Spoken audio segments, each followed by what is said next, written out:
Yeah, yeah, yeah, yeah, yeah, yeah, yeah, yeah, yeah, yeah, yeah, yeah, yeah.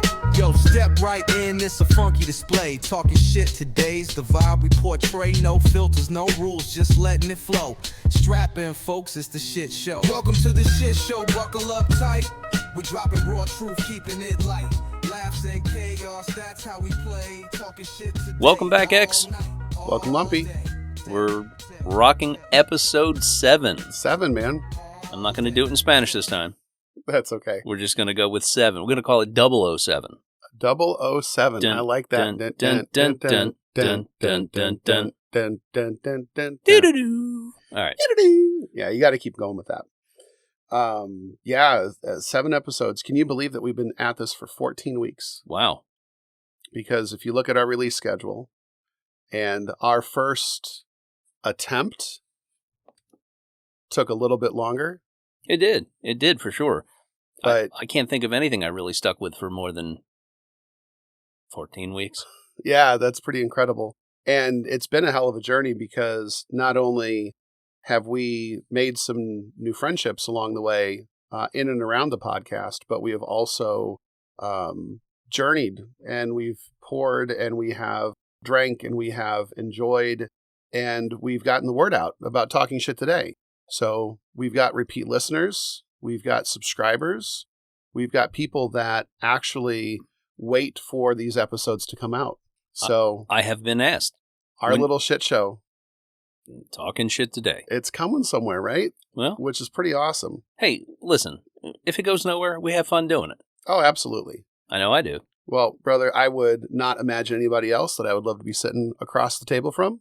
Feelings are mutual, you know that. So this is, today's episode's going to be maybe a little bit sappy, a little bit fun, a little bit shit. And we've already started having to overcome. And we might piss a few people off if we're lucky. You know what? I like the idea of that. Yeah, sure. What I will say is that just to get started today already has been a bit of a feat. So what do you say we get into it? I'm so for it. Let's go. So what has been keeping you busy in this last 2 weeks since we last got together? Well, let's put it this way. Life has been like Wi-Fi. Some spots have it, some spots don't. I gotcha. You know, we all have our struggles in life. We all have our triumphs in life. Mhm. And it's a roller coaster for sure. Sure. One balances the other some days, and some days you're like, what the fuck? Right. Well, let me relay to you a story at my expense that may help add some levity for you. Sure, go. So, last week I was away at a conference Mm-hmm. and I got to spend a lot of time around a lot of people in my industry. And in one of our breakout sessions, Oh, hang on a second. Oh, excuse me. instant fuck you. So in one of my breakout sessions that I was attending, somebody decided that they were going to sneeze, and not the appropriate when you're surrounded by 300 people sneeze, into your hand, into your elbow, Do the vampire. right? No, the back of my head got wet. Mm. And all the people around this motherfucker were like, oh, you're okay. It's like, oh, excuse me. And all I could think of was, I just got the Rona. That's all I could think of, was just how disgusting I felt in the moment. And I had to wait until this thing was done, then I could go wash my head and get back out to the conference. Oh, man. And related or unrelated, had a bit of a cold. I think it was more than just a cold. My family will tell you it was just an itty bitty cold, but you know how they talk about the man cold? Mm. It was serious. I survived, and we're back at it today. So, not everybody's as courteous as you, sir, and that sloppy fuckface definitely was not.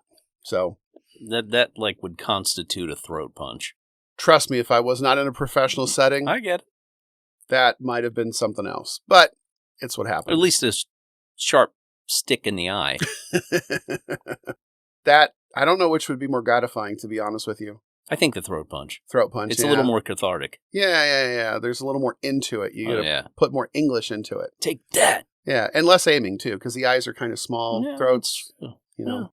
So, all right. Well, how about we move right off of that anecdote and talk about what's in our glass tonight? Hey, X, What's in our glass? I am glad that you asked. So you recall that not that long ago, I went over to Kenny's for a bottle drop Oh, yeah. and was able to get, amongst other things, their E.H. Taylor single barrel store pick that they do, Very nice. bundled with one of the bottles that they just needed to get rid of. And what I picked up as well was not one of those bottles, but this is a Hardin's Creek Kentucky straight bourbon whiskey from Warehouse R. For anybody that's familiar with Hardin's Creek, this has got the mushroom on it. This is aged 11 years, and Is this psilocybin infused? I hope not, Me because I've had too. quote-unquote coffee that's supposed to be mushroom coffee. We'll just say that I still have it, because it's not terrible. It's not wonderful either. Yeah, I had some of that. Oh, okay. Well, I did get Mm-hmm. a really nice little tumbler glass from that, so I was not upset with that part. But Yeah, it was not good. the liquid, nah, it's all gritty and I'll take the real deal. yeah, there you go. So some information about the Hardin's Creek. This one is 11 year. It's a limited release. I got it at a much better price than what I've seen it for online, so I'm very happy for that. What are you seeing for online? Well, so what I'm seeing for online is ranging between $250 and $350, Oh, that's pretty rich. and I got much better than that. Well, that's So, good. This is known for its earthy, robust profile with notes of cinnamon, floral, and herbal notes. Maybe it does have some damn mushrooms in there. Hints of tea. It was aged in a cool, damp warehouse, which gives it the distinct characteristic. It's bottled at 110 and has an MSRP that generally runs around 150, but not a lot of people are having it at MSRP. That's a pretty rich MSRP. It is. The reviews are saying that it is rich, but not overly sweet. Okay. So, special characteristics for this, it's non-chill filtered, which we've had before. It does have this damp warehouse, which lends to the label of it having the mushroom on there. And Big Red actually shared a review. What's up, Big Red? A different Hardin's that was picked up that same day. Okay. His review, we'll see how this one compares. Strong nose with surprisingly vanilla, I think. Decent legs, but I expected better based on the color, which is a beautiful dark amber. Much less sweet than the nose would lead you to believe. Oak is present but not overpowering. Kind of a short, almost savory finish, a decent pour, but I'm not fully sold on it on first impression. 7 out of 10. Okay. Mind you, he has a much broader palate for the scotches and the Irish whiskeys. Sure. And all those different things. So it's just interesting when you get to talk to folks with different likes and tastes. Well, let's get into it. Shall we? We shall.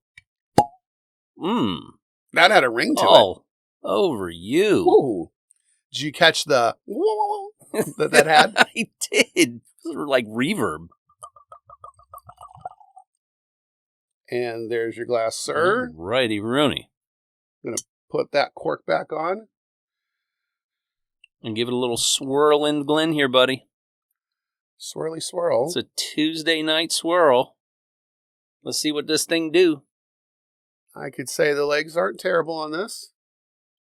She's got legs. So I got a question. Yes, sir. Some people call them legs, and I've heard people call them fingers. I've not heard the finger statement. I have several times. I can understand why. The legs kind of lend to the staying power, so to speak, of the thing, where fingers are kind of the rivules that are left behind as the liquid's coming off the glass.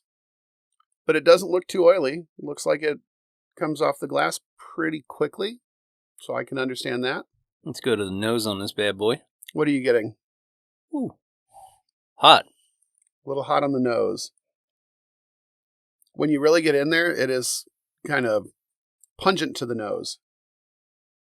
But the deeper I get into it, I get kind of a dark fruit, almost citrusy. No vanilla for me. I'm definitely getting the citrus. Mm-hmm. I'm getting a bit of the floral. Yeah, I was just about to say. I would agree. I'm not really picking up vanilla. Right. And no shrooms. That kind of dank, musty smell. Well, I am getting an earthy sort of note to this. So, what's your take on that first taste? It's probably going to be hot. So, it's got a good coat. The spice hits right away. but it very quickly breaks into the other flavors. I think that cinnamon hits pretty much right away. Got that cinnamon. Mm-hmm. Yeah, this is a lot more savory than a lot of the whiskeys that we've had. It's not bad. I guess what I'm waiting for is for it to smooth out.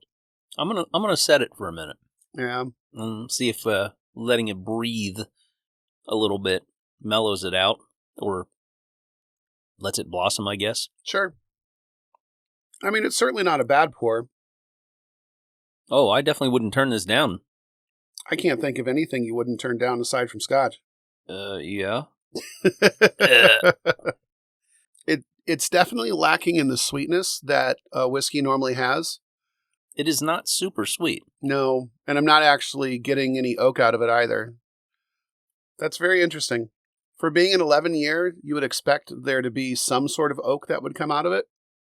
A lot of ethanol in this one. Yeah, which is surprising because, and I'm going to say it this way, it's only 110 proof. Drinks much hotter. More like a 120. Well, I mean, I don't want to knock Hardin's. It's not a bad pour. I would say it's probably in my top 30 list. I don't know that I would run in after this or that I would really seek hunting it. I give it a 7.2 out of 10. Yeah, I think I'm with you on that. I will say, though, it's got a very classic bottle. Indeed. The label is very pretty. Has a lot of fun details on it, including a couple different mushrooms, if you like that sort of thing. And I happen to know that your daughter loves mushrooms. Yeah, she wants to be a mycologist. And she will be. Very clean design on the bottle. So, you know, some companies, they don't really put a whole lot of thought into the bottle. But you see how it's fluted on the top. Indeed. So I like the bottle. I might keep this one for another Infinity bottle. So I'd say of all the pours that we've had on this show, this one's okay. It's all right. It's all right. Not to be anticlimactic, but I think that one might be more of the mixing variety than the neat variety, and maybe it will open up better with some water. So before this evening is done, we should go ahead and open it up with some water. I'm going to see try how that that now. goes. I'm going to put a quick splash in there. Now, the finish is short. So even though the ethanol doesn't really seem to go away, and it didn't smooth out neat, although I did not bring my grail. Neither did I. We're going to have to give this a fair and honest shake in the grail then. That's much better with water. So perhaps this is one that on the rocks will be a lot better. Oh, yeah. Oh, we're going back in. Boy, all over you. It was a little bit smaller. All right. Got to keep something in the glass as we're going through. It's not a bad whiskey. It's not a bad whiskey. You know, like you said, I'm fairly certain I would definitely not run into a store looking for this exclusively. Sure. I can tell you I would probably pick that over a few others. Sure. But it would not be the first. And if you pulled that out and said want to pour, fire it up, Chuck. Yeah. I mean, it's not the most expensive. Obviously, things get a lot better the more expensive they get. So maybe that's a good point for us to move into our second segment here. Thought we should have a friendly discussion. Okay. A banter session, a debate, an argument, a conversation amongst educated or basic bitch friends. You beat me to that one. I was going to say, what about basic bitches that we supposedly are?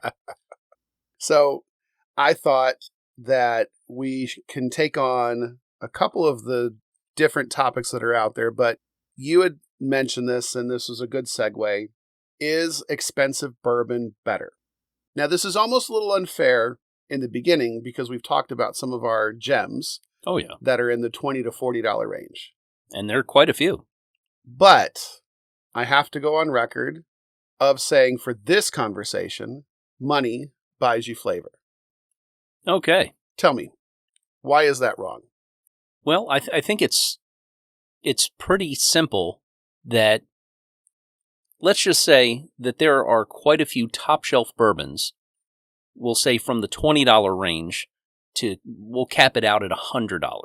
Okay. That you can find exceptional flavor and quality that would compare to, those, I don't know, $250, $300, $500 bottles and up. Okay.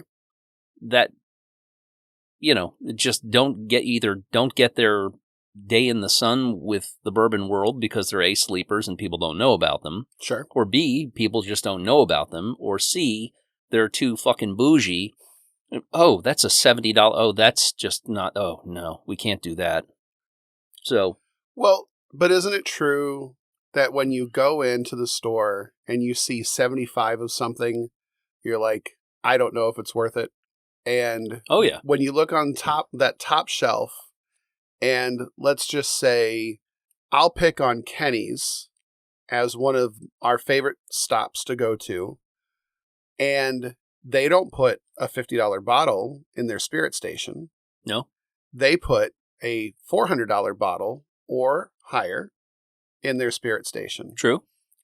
And every one of those I've had, except maybe one, I was like, this is damn good and worth it.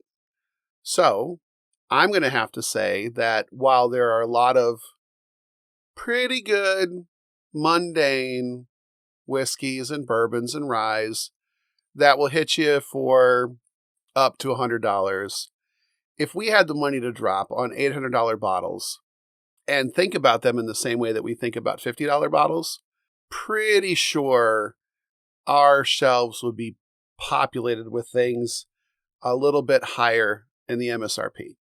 Maybe. Yeah. I mean, I guess it's how big is the wallet?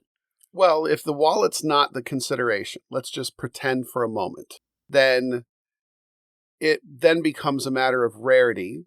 And I think that for the collectors, when they're looking for something that is a showpiece, they're not looking to drink that anyway. Okay. So whether you're talking about a very old Macallan, which I know that there's an 80-year out there, and I don't even want to look at the MSRP on that. I know that there are the Pappy 23s, which I think run at like $2,000, just bare minimum that you find them for. Or the King of Kentucky's, or the 23s for $9,000. So it's easy to drop 10 grand on a bottle for something if you can afford it. Does that make it better? I'm going to say absolutely that juice is better than the $30 bottle that you can get. You are just so fucking out of your mind. I don't think so. I think that if we could afford it, if we could get to it, we would not even go on the bottom shelf except to remember what it was like to be there. I don't know, man. You might be right, but we're not in that tax bracket to well, at least I'm not. And neither am I. Don't worry. What are you trying to imply over here, Chief? I don't know. Hey, that's your business. I'm a $21 benchmark guy. Which is a great pour. It really is. Yes, it is. And by the way, mm-hmm. I talked to someone else who has had those $8,000 bottles. Yes, and he absolutely agreed with me. He said you need to try the rest of their line. Mm. He said, if you like the full proof, which we do, he said, you'll like the others. So good. I said, okay, next time I'm around and I see one, I'm going to grab one. Because you can't go wrong with a $20, $22 bottle of whiskey. If it's bad, it's a mixer. Correct. And so it's except not... for Evan Williams, and sorry for the Evan Williams fans out there. I'm just sorry, guys. I'm just not there. You might as well just go get yourself a $3 bottle of turpentine.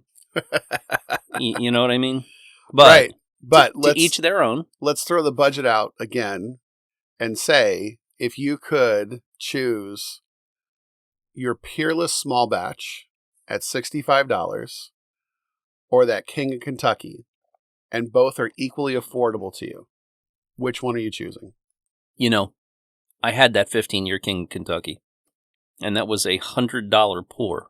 Mm-hmm. It was fucking amazing. And I would agree that it's a rare, very expensive bottle, and it was very, very worth it. Delicious. And my wallet was super glued inside my pocket. I couldn't get it out. Folks, I think we have a decisive victory here for money buys you flavor. It can. It can. We can go back and forth with this because, again, you can get lots of... Listen, man, that old Forester barrel pick that we had last week, or 2 weeks ago, rather, Yes. that was damn delicious. That was absolutely delicious. Absolutely is.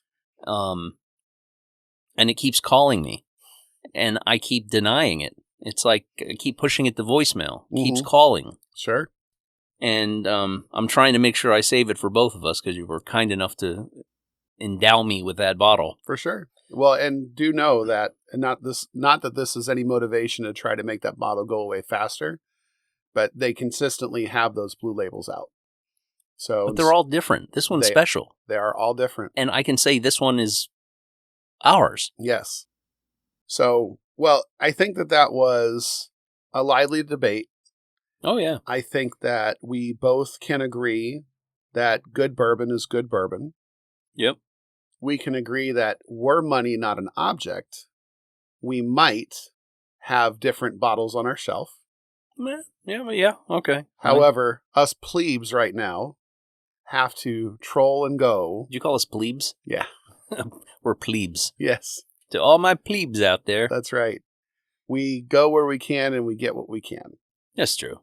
So, because I love you, brother, I wanted to kind of tee up the conversation of why is it that we tend to find that especially men have a hard time saying to one another, I love you, man.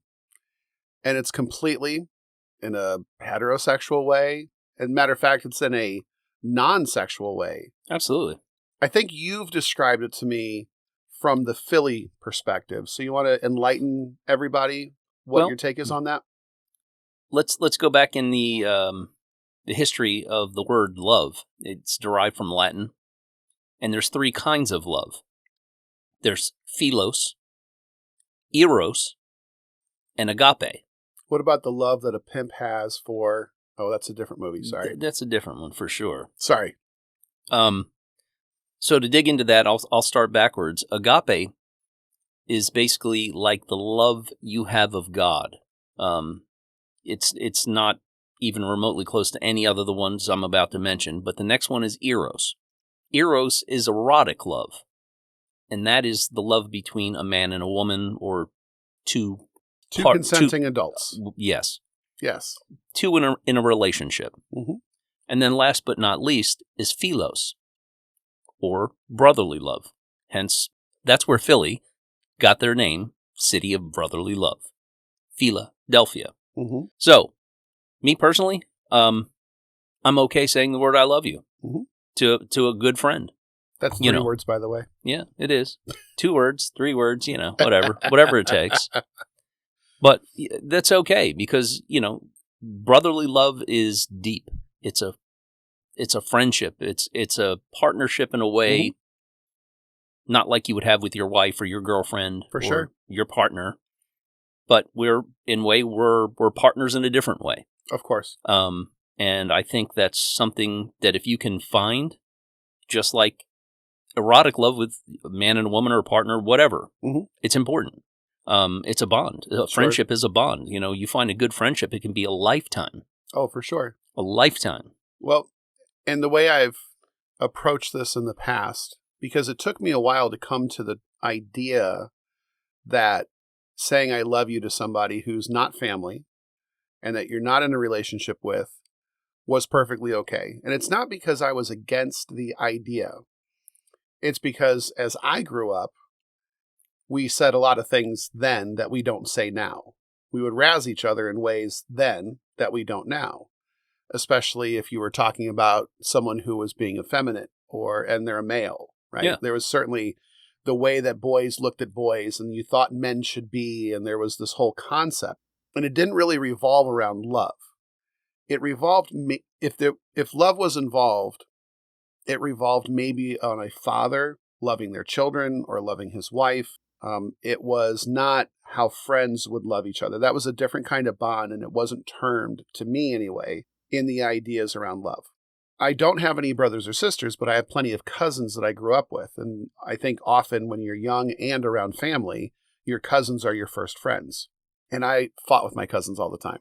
Now, we loved each other as family, but I also think that the family that you grow up with, they feel like they're afforded certain rights to you that your friends that you eventually call your family don't automatically assume.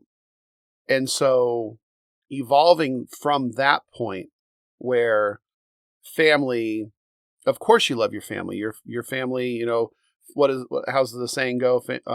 Blood is thicker than water. Mm-hmm. Oh, yeah. But that's not the entire saying. There's more to that saying than that. The saying goes that blood is thicker than water, and they generally are referring to family. The actual original version of that is the blood of the covenant is thicker than the water of the womb, which in fact means your friendships, the relationships that you foster with others, are stronger than any familial relationship that you have, if that's how you've gone. You know, I've heard that saying before, and I completely forgot about it until you just brought it up again. It's been, oh my God, I think 30 years ago, more. Well, and for me, that's a big part of my identity, because while I've got family that I care deeply about, I have stronger relationships with many people that I've called friend, brother. Again, I have no brothers or sisters. But I have stronger relationships with those individuals that I absolutely love. Yeah. And so I found that explaining that love to my children has been very interesting, because even in today's day and age, in their minds, that kind of love is family. It's mom and dad. It's sisters, because they're both sisters. And I've explained to them, I said, the reason why I say I love you to these people is because I genuinely do. And I also feel like, as men, it's important that we have the opportunity to express that kind of fondness for the relationships that we have with other men, because one of the things that I have learned over time is that as you get older and maybe more dedicated to your family, more dedicated to your job, more dedicated to other things, you often will sacrifice yourself. And the first form of that sacrifice is the relationships that you have, often with your other male friends. So I do have one stepbrother. Mm-hmm. I don't call him my stepbrother. I call him my brother because he's been my stepbrother since I was 4. So he's your brother. Yeah, it's been a half century. He's my brother. And it's funny because we didn't have a really good relationship till probably 20 years ago, maybe 25 max. And in the last, I'd say 10 to 15 years, we both tell each other we love you when we're done talking. So I want to kind of define a little bit more about that agape love that we had mentioned. Yes. Really, as you know, that comes from Latin or Greek, and it really refers to the highest, most selfless form of love. Okay. So it's like unconditional love that's given freely without expecting anything in return. Or it could be self-sacrificing love. You know, it's focused on basically the well-being of others, even at one's own expense. Or even universal love, Mm-hmm. you know, extending to all people, not just friends or family. Sure. So, unconditional compassion. Well, I have that for a lot of things. I do, especially bourbon. Especially bourbon. But yes, the love that persists regardless of flaws, conflict, or circumstance. I think the world needs more of that right about now. What the world needs now. All right, enough of that shit. Enough of that shit. So, with that, I'll just end this segment with, I love you, man. I love you too, bub. And it is something that I send out to a handful, not many, but a handful, especially of the men in my life, that help guide me, help ground me, help challenge me, and help affirm me. And I think all of those things are important as we go through. And we should explore this more because I think there are a lot of things that we sacrifice that lend to our mental health and happiness Oh, sure. that are worth a discussion. And kind of like we talk about our bourbon aging, some of those things that we don't necessarily sacrifice but deteriorate over time Mm-hmm. is ourselves as we get older. We're biological machines, man. We break down. And there's not a lot of repair that can be done. I'm reminded of something that the comedian Louis C.K. had said, and it was in one of his bits. Now, mind you, he's a fallen comedian, had a little bit of problems keeping his tallywhacker from whacking in front of others.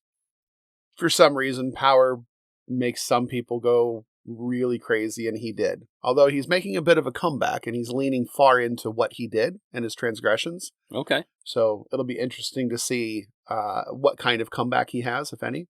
But one of the bits that he had said, which make perfect sense, was the older you get, the less the doctors seem to want to repair you. When you're in your 20s, they're like, you're young, you're spry, you'll be able to come back from this. We can do this. We can nip that. We can tie that. We got you. When you get to your 40s, they stop. They're like, welcome to being old. You've hit the 4th floor. It's only up from here. That's right. I remember when I had to go get my knee surgery, which I know you're a veteran of knee surgeries. So I had torn my meniscus at some point building the dance studio. Go figure. Blood, sweat, and tears. Blood, sweat, tears, and surgeries. That's right. I had gone through, and after some physical therapy, and then eventually did the knee surgery because the physical therapy just didn't fix it. I had talked to the doctor, and he said after the MRI, he's like, oh, yeah, you've got arthritis right here, which is the first time a doctor has mentioned arthritis and me in the same sentence. And he very quickly, and you know this doctor. Oh, yeah. And he very quickly was like, you're not in your 20s anymore. You're older. Just deal with it. As if I was going to complain to him that he said the word arthritis. Like, I wasn't about to complain. I was in utter shock. Hey, you said arthritis, asshole. Yeah. I'm Not like, me. I'm sitting here like deer to headlights that you just said this. And then you're trying to ease past it really quickly. Like, whatever. But the aging process, man, it's definitely interesting. I won't trade the wisdom for anything, but my goodness, I will trade this body for a lot of things. What's the old saying? Mind strong, body weak. Mind strong, body weak. Yeah, you think you're 20 and you're nugget, but the machine's like, yeah, no. You're in your late 40s, 50s, and guess what? Tomorrow's going to be worse. Every time I decide I'm going to try to squat instead of kneel down, guess what? I'm reminded. I'm actually envious that you can do that. Right? I can't. Well, it's not working as well as it has. So. Yeah, that's for sure. So what for you, since you're a bit elder than I am, what for you have been your hallmarks of the aging process for you? Well, I would start with wisdom. That, we just talked about that, but the wisdom part, I feel like my father, when he used to say, you think you know everything. And I didn't. Oh, Lord, you. It doesn't sound as good the third time as it did the first time. No, it's getting worn out, man. You keep sticking it in and pulling it out. It's, Something's going to get worn out. Indeed. So I look back now in my 50s, looking down as my father would look at me when I was a young man and say those same things. You think you know everything. Mm-hmm. Listen to what I'm telling you. And he was right. He was right about everything. Sure. And that's life skills that are not just, you don't just get them, you learn them. And boy, have I learned them. I agree. I think that not only are these life skills something that we've learned over time, and I've mentioned this in other episodes, but one of the things I embrace in my job and I try to embrace in my day-to-day is failing forward, knowing that you're going to make mistakes. knowing that you're going to fail, but that every failure, every mistake is an opportunity to learn something. Well, you're not going to succeed if you don't fail. Well, and the way my boss frames it is, if you're not failing, you're probably not trying very hard. Well, there's another saying we say, if you don't make mistakes, you're not working. There you go. So I think that the wisdom that I have, and I'm trying really hard with my children to have them learn from the mistakes I've already made. Age teaches me that if you watch others, you can prevent yourself from having the same mistakes that they've had. Yeah, I can see that. My children don't quite understand that. And I think it's built into kids that lack a certain maturity, which they probably won't ever really have until they're in their middle 20s, have been on their own, have had to struggle, have had to overcome, and will then reflect back at the lessons that we've been teaching all these years. And they'd be like, Dad, you were right. Right. And for me, it's not about being right. It's about preparing them. But I guess wisdom teaches us also they've got to get their own scrapes. They have to learn. Mm-hmm. Indeed. Scars are lessons. Oh, yeah. I got lots of those. You know, it's funny because I have, here's another thing. I have coworkers and some friends that are in their early and mid 30s. They're like diehard workout fans. They run 5Ks, they run, whatever, or they go on these incredible workout things. They know that Superman died having a heart attack while he was running. They will. I'll tell them. I'm going to tell them. Like, remember, Superman had a heart attack while running. That's right. And I'm like, dude, you got to stop running. Because he came in one day, this one guy I work with, and he's like, oh, man, my back is jacked up. I'm like, what happened? He goes, well, I just ran. I ran a half marathon, and Wow. then he said he did some other shit. And I was like, dude, running is hard on your body. Oh, yeah. It's hard. Your knees, your back. And how old is this young specimen? 34. Okay. Well, not a spring chicken, but still. No, I mean, he's a fit dude. That's I gotta give him that. That's at your body maturity, for sure. Oh, yeah. That's your pinnacle. Mm-hmm. We see that with fighters a lot. When they hit their mid-30s, like they may not be as quick as the kids in their 20s, but they're definitely stronger. Oh, yeah. And they've got the wisdom by that point to have a pretty high fight IQ if they've made it that far. The only thing I run for is a free pour of bourbon. There you go. And a steak, maybe. Well, and the funny thing is, you're talking about all that work that guy did to get that jacked back. All I have to do is wake up. Yeah, indeed. That's all I need for my back. I could have like a hardcore fart and throw my back out. You're not wrong. A bad sneeze, a bad fart. Yeah, Christ. I'm limping the rest of the day. Get my heating pad. Why are you limping right now? I farted. I farted. It wasn't a shart. We're okay. But I'm limping, so give me a day. Shit. So, yeah, wisdom is probably the biggest thing. I will say, though, that the physical part of aging sucks. Like, really bad. Yeah. Because I've got some problems in my spine that have only happened because I've been getting older. Now, I'm a bit of a fat fuck. And I'm working on that. But that hasn't helped. The way I've lived my life, being sedentary when I was, or active when I was. When I was a kid, I played a lot of basketball. And I mean a lot. I wasn't any good, but I sure did it a lot. I boxed for a little bit. Wasn't any good at that either, but I still did it. Did jiu-jitsu, which is probably the easiest thing I did to my body.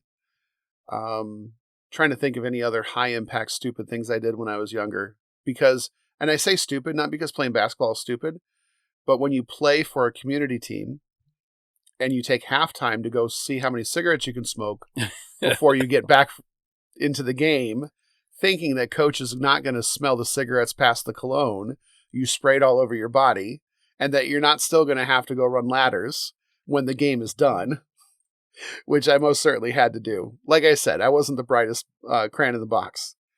So I have earned my way to the physicality that I have now.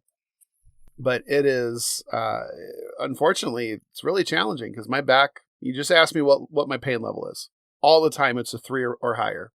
There's not a no pain situation. But I've also learned that's everybody my age or older. Oh, yeah.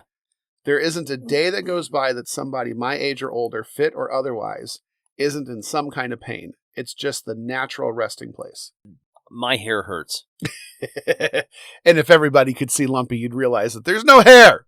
Yeah, I take it off. It hurts, so I get rid of it. Shy of the hurt, I enjoy being the age that I am. Sure. I fear the day that I become an absolute invalid and can't do anything, but the brain is like still churning away. Sure. That's torture. Yeah. That would be torture. And I try to keep moving. And I think that's why when that happens to people, that often manifests in anger. They get aggressive. Indeed. Because it's frustrating. So wisdom has taught us an awful lot. I think pain has taught us an awful lot.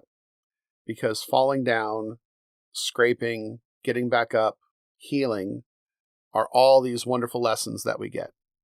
And while they're not wonderful at the time, right? Because they hurt. Yeah. They certainly teach you an awful lot. But I wanted to throw one question at you, not related to wisdom, but related to things we think about. You walk into a restroom. There are 3 urinals that you can choose from. Nobody else is in the room. Which urinal do you choose? The one closest to the door, the one in the middle of the two, or the one the farthest away? Neither. I pick the one that's the lowest. I'm short. If it's in the middle, then I go to the middle. You're that asshole that goes in the middle? Okay. No, fair. Own it. You said it. Own it. I guess I do. I don't know.